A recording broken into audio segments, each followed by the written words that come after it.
Good evening. My name is Bob Liff, and this is the CUNY Forum, a monthly town meeting that brings prominent New Yorkers together with faculty and students of the Edward T. Rogowsky Internship Program in Government and Public Affairs. Unlike firefighters, whose interaction with the public comes mostly in life-saving situations, police officers tend to come in contact with the public in stressful confrontations. And because we arm police officers with the awesome power to make life and death decisions, the results of those confrontations far too often have been fatal to civilians, and at least 4 times this year to the police officers themselves. Police Officer Randolph Holder last week, a 33-year-old native of Guyana who was a third-generation police officer, was killed on an East Harlem footbridge over the FDR Drive, with the man who was arrested for the killing having a long list of past arrests.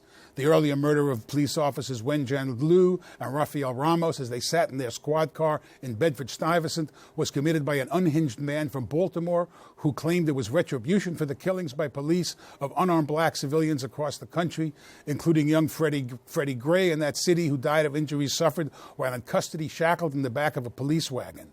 There is no attempt on my part to compare or equate these killings, including the killings by police of Eric Garner in Staten Island, who was put in a chokehold while being confronted for illegally selling cigarettes, or the shocking videotape shooting in the back of Walter Scott in North Charleston as he fled on foot from a traffic stop, or the fatal shooting of unarmed Michael Brown in Ferguson, Missouri.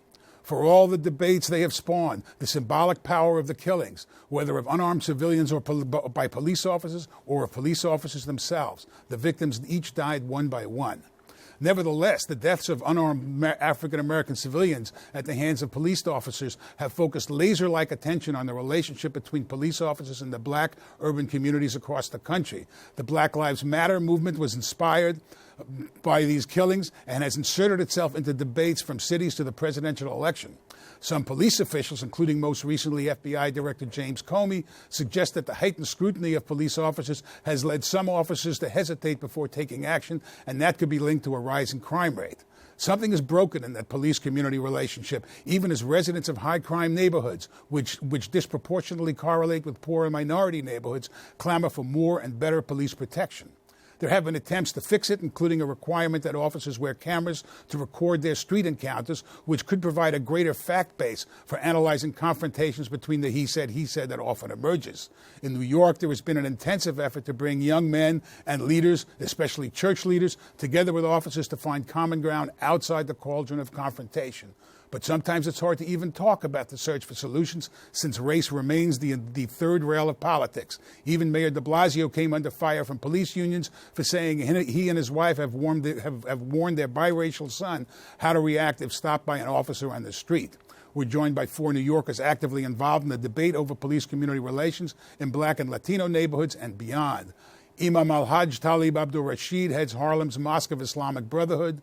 Toure is an author and longtime commentator across a broad cross-section of media outlets. Vanessa Gibson is a New York City Council member from the Bronx and chair of the Council's Public Safety Committee. And Matt Taylor is the crime editor at Vice.com. Vanessa, let me start with you. You went on the day that we're taping, you went to Officer Holder's funeral today. I mean, describe it. Emotional, heartfelt. I was also at the wake last night, and first and foremost, I offer my thoughts and prayers to the Holder family, to PSA 5, to the entire NYPD. This is the 4th police officer who has lost their life in the line of duty in just 11 months. And Officer Holder, who is now first grade detective Holder, he was posthumously promoted by Commissioner Bratton this evening. It just, to me, just heightens the fact that police officers are in the line of danger each and every day. And even after their brother, Officer Holder, was killed, they still put their uniform on and go out to protect and serve. And so, you know, we are just very frustrated, we're angry, and many of us are just at a loss of words, because this is another police officer who has lost his life at a young age, 33, promising young individual, and it highlights the proliferation of guns that continue to be in our community. And even with this individual case, this was a young man who had a lengthy record, but not a criminal record. He had excessive drug charges and felonies. And so for us, it's highlighting the judicial system and what resources our judges are equipped with when they're making bail determinations. And so we, as a city council, as an administration, are now having conversations about how we can not only look at the judicial system and the resources, but the never-ending conversation we keep having around national gun control and gun reform. This gun that was used to kill Officer Holder came from South Carolina 8 years ago and came to our community. There are a lot of guns in our streets that come from down south and from other parts of our country. Even just yesterday, there was an announcement by DA Cy Vance and Commissioner Bratton on a gun trafficking case where they got 7 individuals that were smuggling guns coming from down south in the same area, East Harlem, El Barrio, and the South Bronx. So I think for many of us, we're just frustrated, but I really feel for this family. I mean, this is a third-generation police officer from Guyana, immigrant, wanted to always be a police officer, served his community, knew the residents, and, now we're mourning his loss. So for all of us, we move forward, but how do we move forward in making sure that his death is not in vain, just as Detective Moore, Detective Lou, and Detective Ramos's lives also not be in vain? I mean, what you say about gun control there is so important. It's so powerful that quite often folks on the gun rights side will say, well, look what's happening in Chicago and look at the laws in Illinois. That proves that doesn't work. No, you are only as safe as the laws in the states near you. Right? Hawaii has a great example of what's going on with gun control, and we don't have guns floating over to Hawaii. But if you live in Illinois, you are subject to the laws of Indiana and Minnesota and all the states around, and Florida and South Carolina. And look, what you say about the officer is so important. Folks are not against police officers. We are against the fringe of officers who are handling certain confrontations in wrong ways, right, in over-aggressive ways. But for the most part, officers are doing their best that they can, are doing a good job day by day. And one more thing, the violence that we are experiencing in black and brown communities and impoverished communities, we still see that black and brown people are for gun control at far higher rates than white people. Even after Newtown, when all these white people caught gun control fever, and they were all telling pollsters, we want gun control, they still weren't equaling the normal rates that black people are in favor of gun control. Matt, words are very powerful in this kind of a debate, in any kind of a debate. But the initial response to the Black Lives Matter was to say all lives matter. And which was resisted by people in the Black Lives Matter. I mean, how does this struggle over words relate to what's happening in this debate? Well, it's tricky, and it's tricky at a local level and a national one, right? I mean, I think you see with Mayor de Blasio that he can't win. He can't make both the police, who are constantly feel like, at least in the past year, that they're being targeted, that these protest movements are somehow directed at their profession, and on the other hand, the base that elected him, that powered him to his victory 2 years ago, is a criminal justice base, is a base of young people, of people who are progressive and want to see the criminal justice system change. When they hear a story about someone like Khalif Browder, who rotted in Rikers for 3 years, I mean, it's something that connects with them on a visceral level. And as much as this was a tragedy, and I don't mean to dismiss it in any sense of the term, I think he finds, someone like Mayor de Blasio finds that he can't win. He can't simultaneously reassure police that he's with them and on their side, and also push through these reforms he wants. And the fear I think you have with something like this is that the broader criminal justice reform project is endangered, right? This, in the case of this officer who was just killed, this was an individual who was given, who was released, or who was able to avoid prison because of a drug diversion program. And I think the fear here, the concern I have, is that a handful of tragic incidents would somehow convince the public, or threatens to convince the public, that this isn't a cause worth pursuing. I want to come back to that because there was an interesting article recently, or a recent book, arguing that there was kind of pressure from conservative elements or anti-crime elements within the black community that had a major role in the development of the Rockefeller drug laws, which are universally seen now as basically an incarceration program for black and brown people. Yeah. But Imam, especially in Harlem, you've done, I mean, I know the work you do. You do work with the police, you do work with the community. You have to deal with young kids who have very limited economic opportunity, will turn to gangs. This is all linked with ongoing crime. The guns, I think that Councilwoman Gibson's talking about, are an overwhelming issue. How do you balance that within the community? Because you have, on the one hand, a deeply felt and understandable feeling about abuse by police officers who have their own kind of internal psychological, it's us against the world mentality. Mm-hmm. And you have a community that desperately wants more effective police. Oh, Bob, protection. you know, it shouldn't surprise any of us that we're really wrestling with and trying to tackle this problem now. Because in actuality, this is one of the oldest unsolved social problems in the history of the country. This is not a new problem. If you go all the way back, and it's not a new problem impacting black and brown people. Mm-hmm. This is a problem that goes all the way back to the end of the Civil War. Anybody that really objectively looks at American history can see very clearly that just about every major national organization that has ever come out of the African American community, from the NAACP to the Black Panther Party, from the National Action Network to the Nation of Islam, has always had, as part of its program for social reform, bringing under control police brutality and use of excessive force. And the real issue here is what you said earlier, the third rail of race.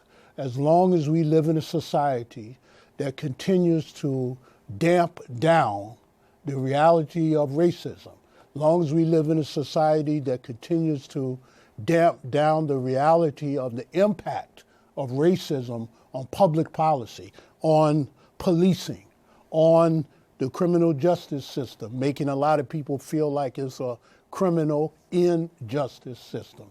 As long as these problems exist, I mean, thank God we're at least at a point now based on pressure from the public.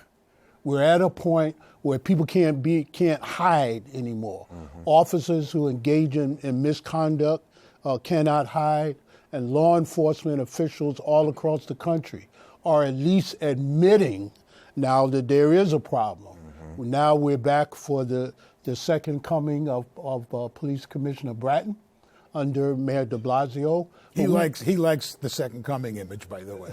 Okay. Well, we just came out of a long period of time under Police Commissioner Kelly, former police commissioner, who always kind of poo-pooed the reality of racism and its impact on law enforcement. Especially through the mirror of stop and frisk. Especially through the mirror of stop and frisk. So you can't solve a problem until you're willing to acknowledge a problem. And now all of these massive killings, yeah, there are a few killings of police officers and they're tragic, but the massive killings of innocent, unarmed civilians throughout the country, including children. Yes. You went down that list before. It didn't mention 12-year-old Tamir Rice, who was killed in Cleveland. I mean, this is a real problem. Rakia Boyd in Detroit. Rakia Boyd. It's not just men and boys, it's girls and women Bland. as well. Yeah. So until we, frankly, stare the problem in the face and are willing to tackle the problem, and until the people of this country insist that the problem be tackled, then we're just going to keep going round and round in a cycle of tragedy. I mean, there is an inherent racism that we can see just from the fact of us having the conversation, because, as you say, this is an age-old problem. You go back to the 60s and the 50s, riots starting in L.A. and Newark out of police brutality, Harlem, etc. The difference now is the ubiquity of cameras. So now you can't deny what Eric Garner's wife said. You can't deny what we're saying about Tamir Rice. But we've been saying this, as you know, for decades, but they didn't believe us before because the word of a black man or a black woman didn't mean anything, especially against somebody who's wearing all blue, right? But if we go back to the beginning of policing principles, right? Modern policing begins in England, right? Sir Robert Peel, right? They named the Bobbies after him. He begins modern policing. Community policing, relationship with the citizens was critical to him. He didn't want them to be military. He initially said, immediately said, we are not going to dress them like the military. We want the people to see they are different. And yet we've gotten away from community policing, from having a relationship with the citizens, with the community, and they are an occupying force in our communities. And they've always been identified as being such. You know, again, I mentioned we're in something like the 50th anniversary of the Black Panther Party. Black Panther Party started in California with young men and women following police officers around with cameras because they knew the reality of this type of abuse. Of course, the technology was nowhere near like it is now. But whatever cameras they had at the time, Polaroids and that type of thing, they went around following the police. And they knew the law. They do. I can stand 6 feet away or 20 feet away from you or whatever it is, and you can't tell me I can't. And now they have the ACLU in California telling folks, they have an app in California saying, you know, this video that you take will be streaming and will go directly to the ACLU. So when the cop, and this happens often, when the cop takes away your phone, it's already, as soon as the video stops, it immediately goes to the ACLU.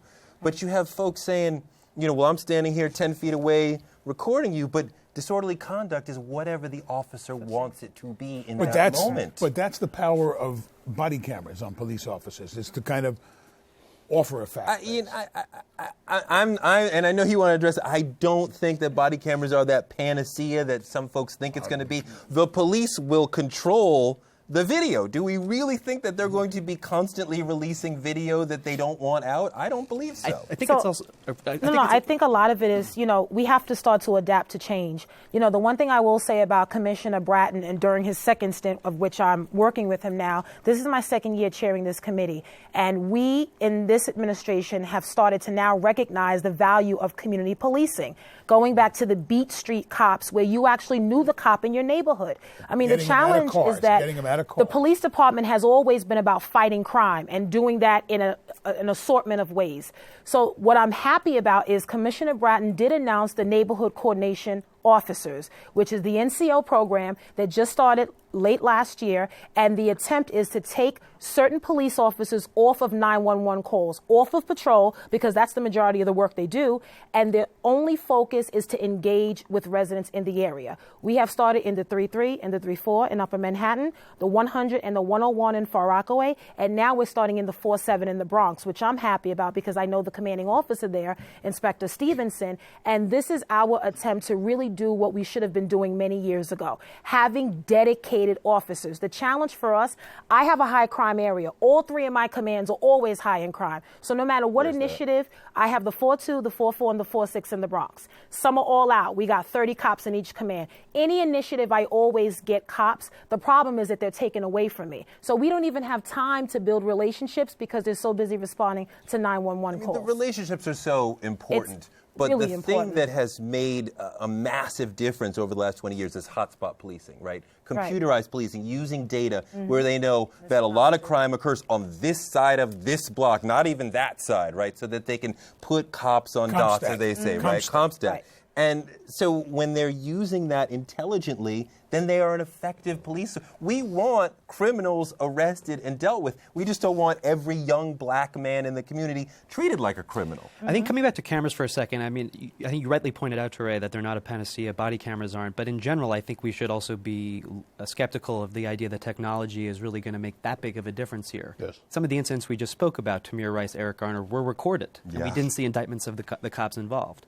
So it's not to say that cameras can't perhaps act as a deterrent, that this technology might not help prevent brutality, but it's also not putting cops in jail. And I've talked to officers who say they already behave as though cameras are always around, and you never know. The way the Walter Scott officer didn't know he was being videoed, right? So they know that they're constantly, so they have to act. But let's touch on that, because the FBI director got taken to the woodshed by the White House for saying cops are reluctant to be proactive because of the attack, because of what they perceive to be there's heightened scrutiny and heightened attacks, and that No they're being evidence. treated unfairly. I mean, it's ridiculous because, the police officers should not be beyond criticism, that they're so sensitive, that we can't say anything about them, and then they don't want to do their jobs, and they want to have standouts. Right. That's ridiculous. But we've been seeing this crime drop nationwide, coast to coast, for 20 years. Absolutely. So this notion that the crime is dropping because they're not willing to do their job, that's ridiculous. Yeah, it's just union propaganda. I mean, really. And what we're talking about now is the whole country is wrestling with how to police in the 21st century. Mm-hmm. What we've been dealing with up until now is policing, and particularly, well, I can't even say in the urban north, I would say policing, period, throughout the country. Oh, yeah. In the 21st century, based on 19th and 20th century concepts. And so this is it's really a problem. And again, the problem is not going to be solved by denial. I mean, you mentioned, I grew up in the Bronx. I grew up in the 4-2. I live in the 2-8 now. The Mosque of Islamic Brotherhood is in the 2-8. I live in Harlem. Even Malcolm X didn't live in Harlem. Okay, I live in Harlem from way back when about 30 years or so now.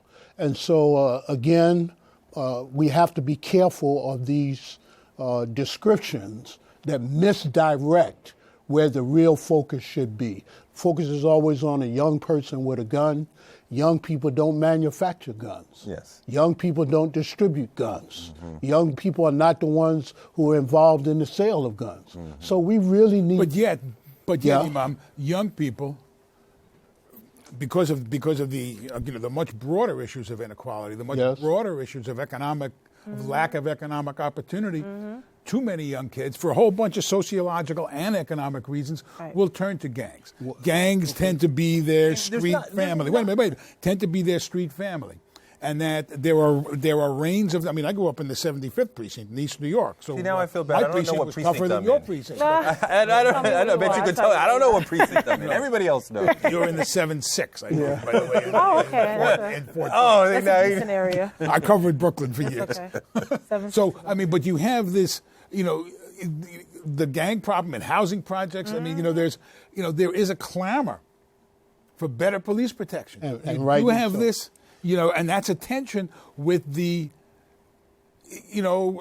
can the demand for accountability get in the way of that demand for police protection? But you're old enough to remember a time when there were gangs in New York City, other places. Gangs today are much different than gangs when I was absolutely. They're much more intense, they're much more deadly. Because of guns, right? Yes. And guns are infectious. If that crew has guns, we have to get guns. If that crew doesn't have guns, then we don't need them. So the problem is less the gangs and more the ubiquity of guns. But even as we talk about guns and body cameras and hotspot policing, I can't stop thinking about that new video where the girl is in class and the cop body slams her. She's in the chair. Yes. How could she possibly pose any danger to him in the chair, right? Because they always talk about, I feared for my life. I mean, you remember being a little kid, those desks practically, you have to slide out of them. How is that at all appropriate? How is he not in prison already? Well, he was in fact fired. He's fired, but he's not in jail. Right. There could be federal charges at some point. But there could be. Hopefully there will be. And we should, in fact, recognize that the sheriff, in this case, had enough professional integrity to examine all the evidence and identify the problem for what it is or what it was at that moment. Again, how we see things and how we analyze things are of critical importance. I mean, we're sitting here with this panel. You have Toure here. I often watch your analysis of problems. Bob and I have to call you out on this. We're from the era of white gangs in New York, okay? And when gangs proliferated in the white community way back when, the analysis was that the basis of this problem is sociological. In order for us to address this problem, we have to create job programs. We have to bring in social workers. We have, that's how the problem was tackled then. But when you're dealing with African Americans and Latinos and black and brown people, the analysis is far from that. Pathological. And up until now, the solution has been to just take them and lock them up. So what do we have? What do we have? So we live in a country that has a very small percentage of the world's population, but 25% of the total prison population.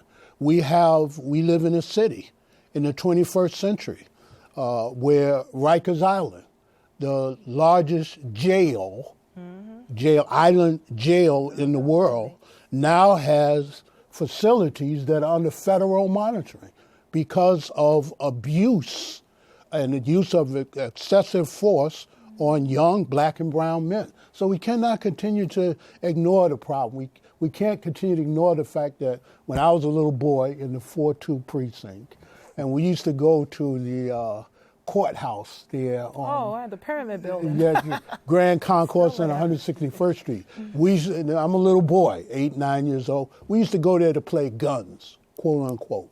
In our youthful minds, that courthouse looked like a fort, and we used to go there and take our guns and engage in the same behavior that Tamir Rice was engaged in when the officer pulled up and gunned him down in less than 3 seconds. So these are legitimate social problems tied to prison industrial complex and all of that sort of thing. But I think that we're at least pointing in the right direction.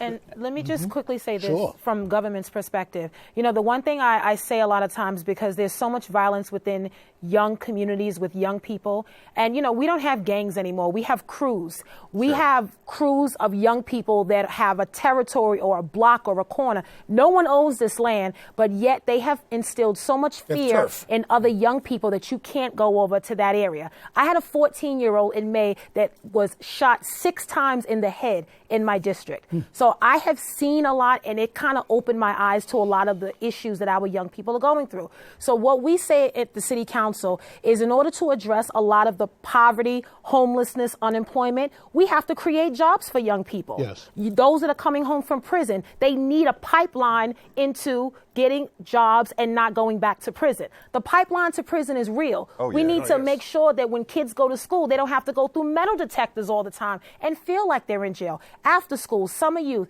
This year in the City Council, we created the first ever all year round youth employment program so that 4,000 young people can still work beyond the summertime. Because the reality is, in order for you to change the activity and the behavior of a young person, you have to offer them something better than what they're doing. You have to socialize them. You have to socialize them in ways that and give them something that is productive. Are doing that. But when they have to deal with prison in their family, dad or mom or even uncle or aunt who is important, brother is not here for decades or just even a few years, that breaks the family bond, that breaks down the amount of money that can be brought in, that breaks down just the society's perception of, you are a violent person. Why do you think I'm a violent person? Because your name is Kwame.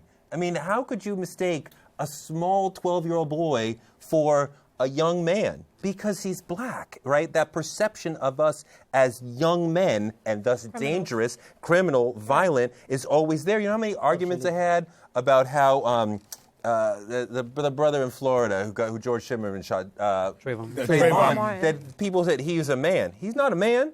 He's a 17-year-old boy who still lives with his father. He was watching the game. He's a boy, right? Michael Brown was a boy, right? No. He's big, he's black, he's a man, right? Justified to be afraid of him. It's not right and justifiable to be afraid of us just because we are male and black or female and black. And this focus on Black Lives Matter, you know, I'm a religious activist. I'm a religious leader who's an activist. The values that myself and many people in this city hold dear are prophetic values. The prophetic value is that all life is sacred. Human life, animal life, plant life, the earth itself, all life is sacred. The problem is that we're living in a time and in a society where, when it comes to not just the law enforcement, but many other areas, health, education, people act as if all life matters except for black life. Yes. That's why the focus on Black Lives Matter. And many of us in the community, I'm a community person, community leader, many of us are offended by the attempt to damp down the message, okay? Totally. No, all life is sacred, and that includes black life. Yeah. But as soon as you focus in and say Black Lives Matter, then somebody else wants to jump up and say, well, blue lives matter, white lives matter, all life matters. But we cannot erase the focus of injustice on black lives. No, of course. Of course all lives matter. Of course. But it is a society where black lives have not mattered. Maybe if they had written Black Lives Matter 2, people would not have, well, you're leaving people. No, we're not leaving. No, it has never been doubted in this country's history that white lives matter. You never need to say that. You need to say something like Black Lives Matter or need to say something like black is beautiful is the tragedy and is the revolutionary moment. But we've always known white lives matter. I mean, I think what we're talking about in a lot of ways is white resentment, right? That in a sense, I mean, it's not to say that white denial, right? And it's not to say that police brutality, that incidents like this don't affect white people. Just yesterday, a cop, there was an incident this summer where a white kid in South Carolina was killed at a burger place at part of a very small pot bust, and there was some resentment that you saw from his attorney who said, "Why aren't we hearing about this as much as Sandra Bland?" And it's not to say that this incident isn't a tragedy, but I think perspective is really what we're talking about here, that these incidents, partly because of technology, we're actually seeing and hearing about them more. Yes. And a community in this country that historically has felt that it's simply not getting a hearing, that it's not getting an airing, is starting to get one. And of course there's white resentment, there's police resentment. It's the other thing we're talking about. There's law enforcement officials who you just don't want to have the conversation or who are uncomfortable with it. Yeah, the Blue Lives Matter. Change. The Blue Lives Matter thing offends me because, and they do matter. They matter immensely, and we are thankful so much for their service and their courage and putting on the uniform every day, as you said. But there is an infrastructure already in place to make sure that blue lives matter. There is a union, there is a government in place to make sure that if someone is shot or killed, that something happens, their family's taken care of, their justice is served, all these sorts of things. There is no infrastructure prior to BLM, that makes sure that when a black person is killed wrongfully, that there is somebody there to make sure that there is some sort of justice. Black lives have not mattered significantly in America since the United States Constitution was drafted. Because when the Constitution and the Bill of Rights, were drafted, then black people weren't even considered a full human being. Right. Yeah. Three-fifths of a person. 3/5 of a human being. Right. So, and here we are a couple of centuries later, but the attitude still prevails. I mean, look, we're talking about a system where, you could see sort of black bodies at the bottom, right? And then you have all these people standing on top of them, gaining power, money, respect, what have you, by standing on them. Like the police who get federal grants for making a certain amount of arrests, right? The judges who keep getting reelected because they're tough on crime. The politicians who keep getting, donations and reelection because they're tough on crime. Nobody's actually solving the problem and warehousing 1 million, 2 million, 2.2 million black people, many of whom lack the wealth or political power or connections to be able to say, hey, if you saw this in white communities, in white middle-class communities, there would be an uproar. Everything would change. Well, the difference between penalties for crack cocaine and for powdered cocaine. Yes. Yeah. I mean, it's probably the best example. Much heavier penalties for crack cocaine than for. And the country sort of gave itself a high five when we reduced the disparity from something like 100 to 1 to 17 to 1, which is it's a great thing. I'm glad we don't treat them as 100% different, but it's still an incredible disparity that is linked to race. I just want to come back to the community question. Is that for all you want to analyze the problems of police brutality, the fact that at long last, frankly, technology, these phone cameras have forced the country to confront something that was always easier for the mainstream society to ignore, and you can't ignore it when you see it.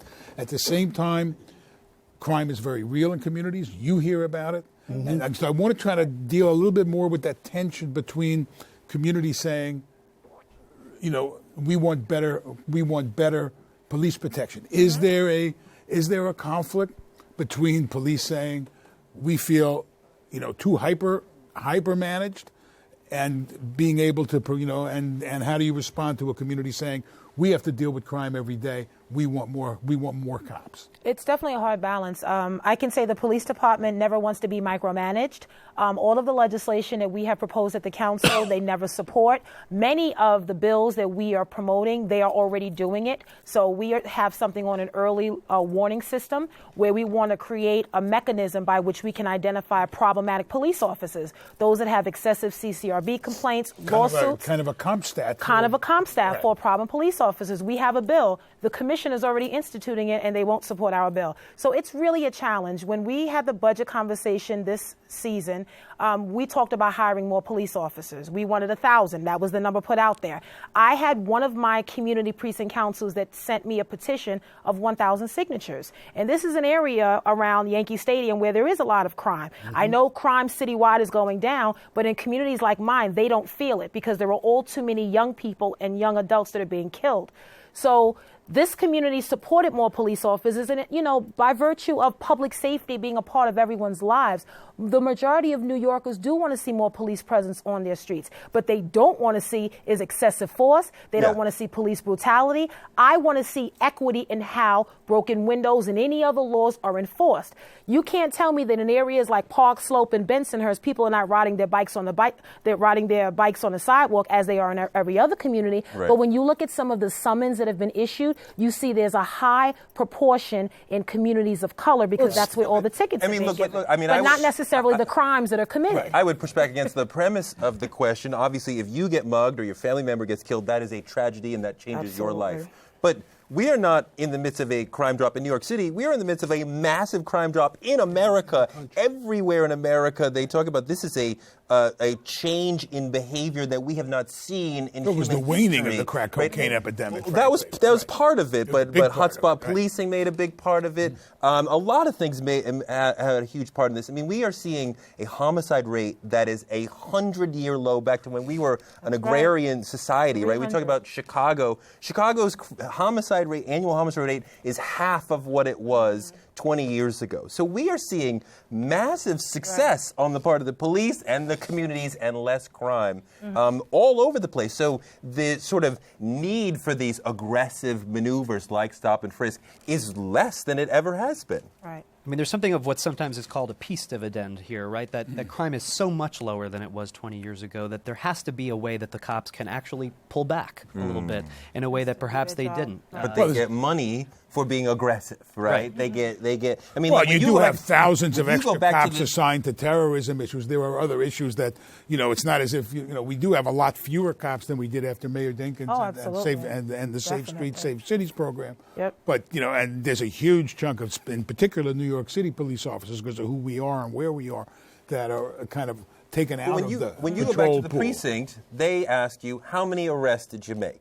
Not did you make quality arrests? Did you change crime? Did you that's the argument about quotas, right? They want to have quotas, right? How many arrests did you make this month or this week or this shift? And he made 30. Why did you only make 20? Like, well, I made quality arrests. What did he make? Well, those are deeper questions. And when you talk about terrorism, when we talk about ending the war on drugs, then we begin talking about having an actually just relationship between the police and the community.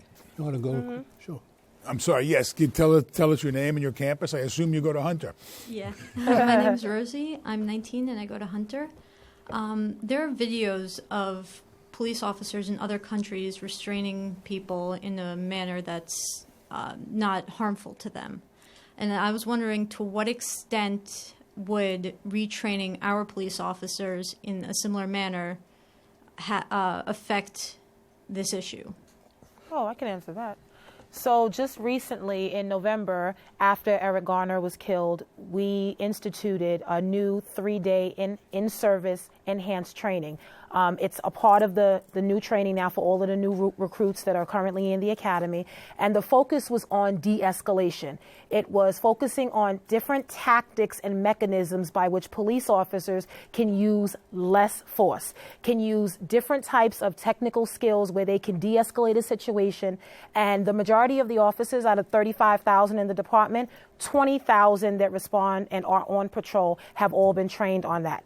Now, there are two parts of this because Most officers, publicly, they say that it was good, but behind the scenes, many of them think that it didn't do much, because when you're in a real life situation, your life is on the line, you're not going to remember what you learned in that 3 days. No. So now, that was $25 million we spent. And now we're looking to see do we need to institute different training? How will the training look? Who are the trainers? What is the curriculum? A lot of those questions. But I do think training is always good. We can never have enough attempts to train officers to do their job better and more efficiently and effectively. But I think training is a very small part of it. Yeah, it tends not to Very last. small. What they get from They trading. actually retain and use. Yeah. In that case, they showed them a clip from the Patrick Swayze movie Roadhouse and said, you gotta figure out how to kind of cool things off. Wow. How seriously cops take that kind of thing would be my concern. We have to be aware that a problem that has existed for centuries in America is not going to be resolved in 2 or 3 years. Yeah. But so you have to push the training, because eventually It's incremental. It's incremental, and these officers who are around now, they're going to get old and they're going to retire, and it's going to be the new generation of police officers, male and female, who are more or less growing up professionally under the new training that will eventually make a real difference. In the meantime, we have to continue to push for accountability. As Toure said, police officers can't act as if they're the only city agency that's not subject to accountability. But they're still growing up, right? This next generation, the millennial police officers, still growing up in a white supremacist society Yes. that is teaching them bias. And I'm not just talking about the white officers, right? The Not at black all. officers too, right? We know that white and black officers fail that test, right? To shoot a black person without a gun more often than a white person with a gun. Mm-hmm. So, I mean, the problem is society-wide, and when we start to compare to other nations, we'd have to say, well, are we talking about other nations that have a racial problem like ours? Because there aren't that many that have the specific sorts of problems that we continue to have. Mm-hmm. Yes, ma'am. Hi. Good evening. My name is Michelle. I'm from Queens College. I understand that the stop and frisk is actually a failure of a policy, but what would be a better alternative for it, in your opinion? My God. Approaching young black and brown men constitutionally? I mean, the stops. Real probable cause. Yeah, the stops were so ineffective that randomly stopping people, a true subsection of people, would be better than harassing 110% of the young black and brown men that you encounter. And I would just add that using factors that actually determine crime. It's not a crime to be African American or Latino. It's not a crime to stand on a corner. It's not a crime to live in a poor neighborhood. Right. I mean, the reality is stop and frisk was not effective. It didn't result in arrests. It didn't result in convictions. And now with all of the crime that we're seeing and, the level of violence on officers, people are asking about reinstituting stop and frisk. And my response is, well, it's still around. It's just been significantly reduced because it wasn't effective. You talk about community policing, right? Good officers who virtually live in that community know he's a problem. He's a criminal. Right. He's just rolling with the bad boys. He's not really a problem. Right. Stop and frisk says scoop them all up, but the smart cop who's on the beat knows he's the one to watch out for. And in some ways, I think you would see less resistance to tactics that are troublesome, like stop and frisk, if they were applied more universally or equitably. Right. But they're not, right? So we're just talking about And- going to and- Park Not so much Slope and universally. stop and frisk there. If the law is If different. they were applied in a targeted way that wasn't random, that wasn't, they had the flimsiest of justifications for why they were, there was the Furtive it movement. looked like somebody who committed a crime. Right. Right, and now they have to issue 7,000 people looked like the person who made committed a furtive that crime. movement. I asked the officer, what does that mean? He's like, well... And now you have What to are we issue a talking about? receipt. One change that's been instituted is that cops actually have to issue a receipt when they stop and frisk someone, which is promising, I guess. But it's still the case that the law is different on one side of prospect. but But also- even if you're not, but you know this, right? Even if you're not arrested out of a stop and frisk, right? They still try to take your information, and you don't have to give it, but you don't know that, right? So you give them, and then you go into a database. Right. So now you are being marked, and when a crime happens, then they either look at you or look to you for information. So now you're coming into the web of the officers. What are we talking about? That's part of the pipeline. And in discussing stop and frisk, we're now more than a year into a new administration, during which, as the council member pointed out, stop and frisk has been significantly reduced, but at the same time, crime is going down, plummeting down. So, again, if it was stop and frisk that was keeping us safe, and I'm sorry, I have to go back to our friend Ray Kelly, because he was recently in the media, again, defending his policies, defending the way that things went about, and really giving a false image of this whole issue of public safety. No, stop and frisk has been reduced and crime is still going down. You say that. That's right. Now, any officer who sees any one of us and wants to pat us down, they still can. And they still will, right? It's just we're just having them not do mass shakedowns of everybody who they encounter. Yes, sir.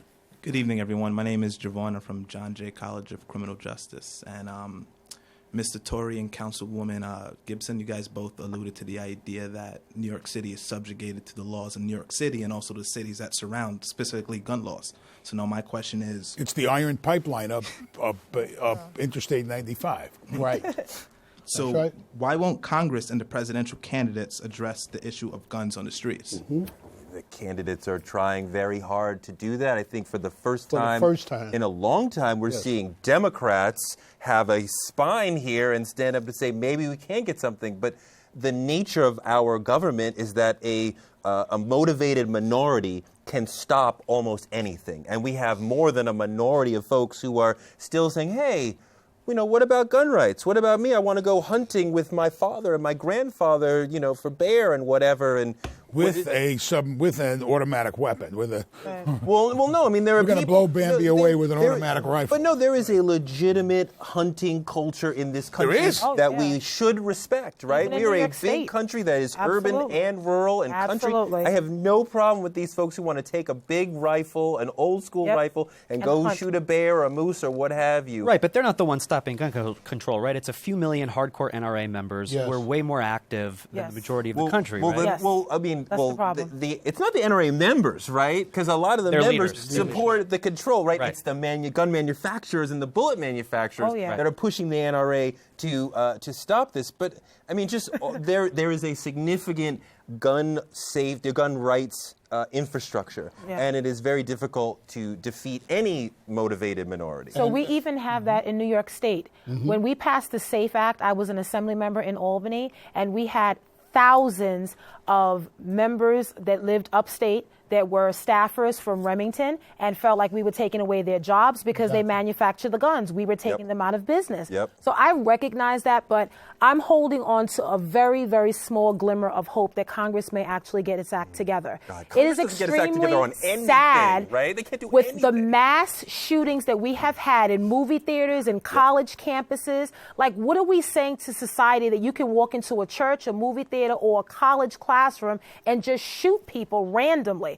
I firmly believe, a lot of times I say this to NYPD all the time, until it happens to someone you care about, that's when your perspective changes. The political conversation, the political contributions go out of the window because now your child has been hurt. Now your loved one has been hurt. Why does that have to be the message to members of Congress in order for them to get it? I mean, just as a person who understands government, you see Newtown happen. And all these babies, white babies, right? White suburban middle-class babies killed, and still nothing happened. So if we live through that, then how do you maintain hope?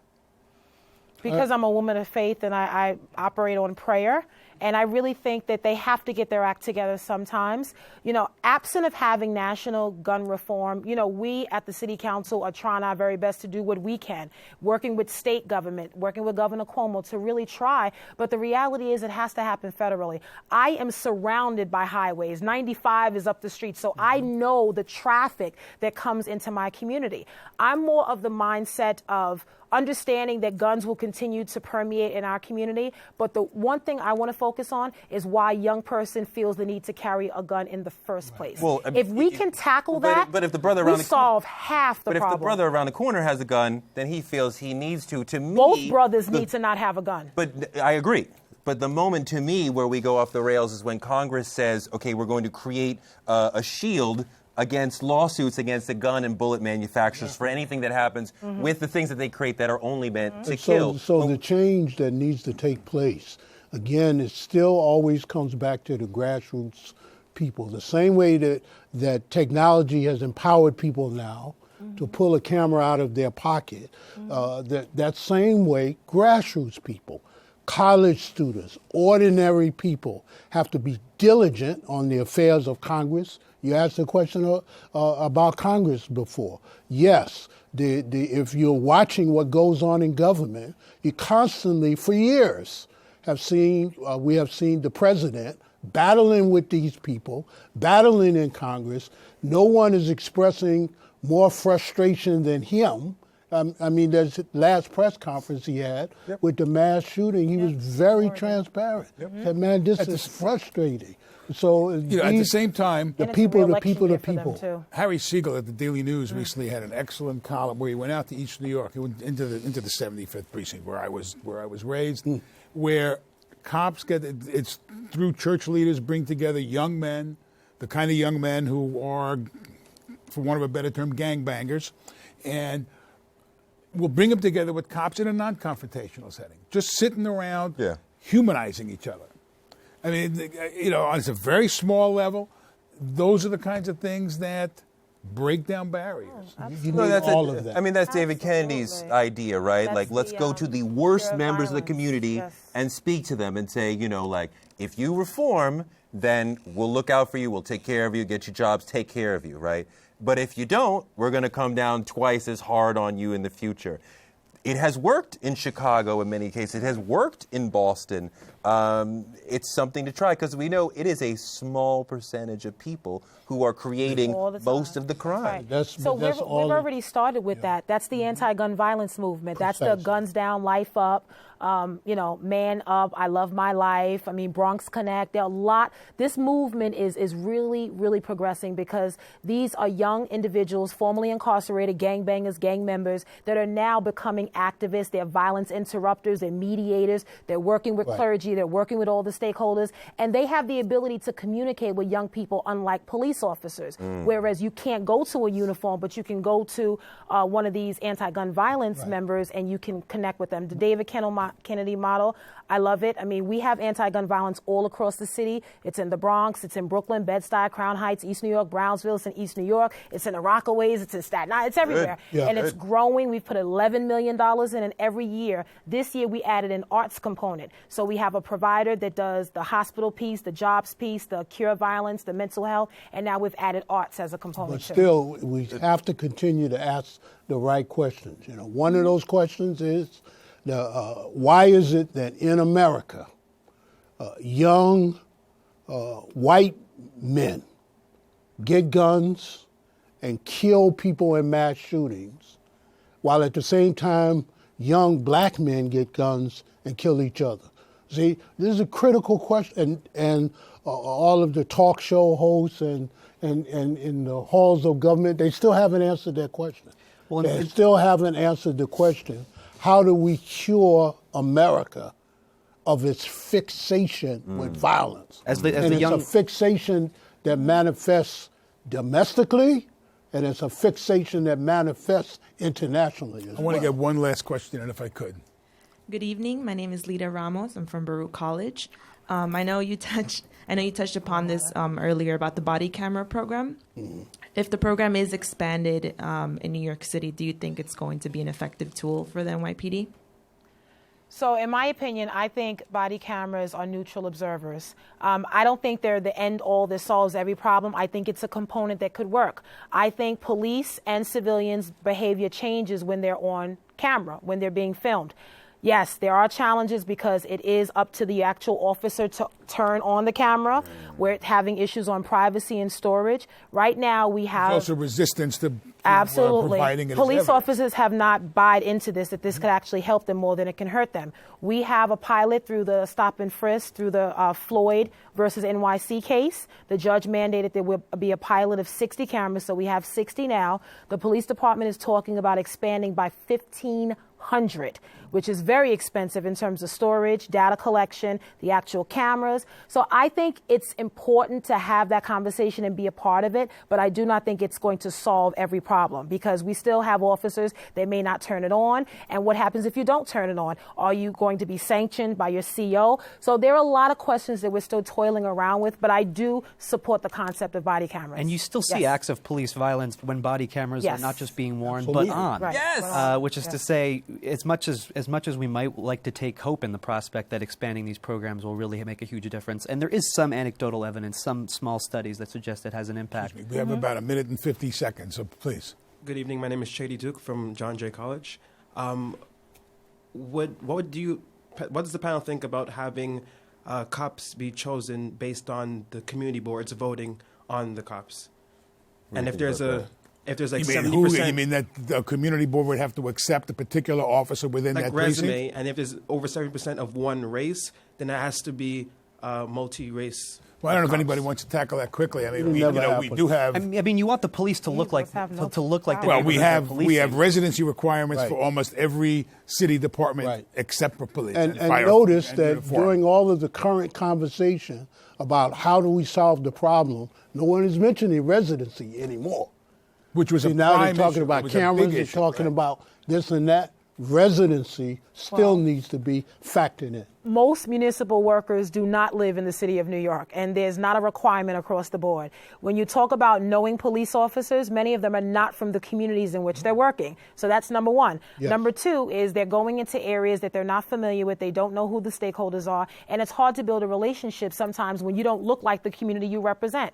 We have been extremely aggressive with this department on diversity and recruitment. At the bottom of the police department, we do great. People of color, women, but as you continue to go up beyond captain, lieutenant, deputy inspector, it gets less people of color and less women. So we want to make sure that people understand and even look at being a police officer as a career. I like the idea of community boards, but I don't know that that would really work, because community boards, they only have an advisory capacity. They don't make, decisions. I was a reporter for many years. I never missed deadline. My countdown is going on Okay. there. Thank you all. We'll see you next time on CUNY Forum.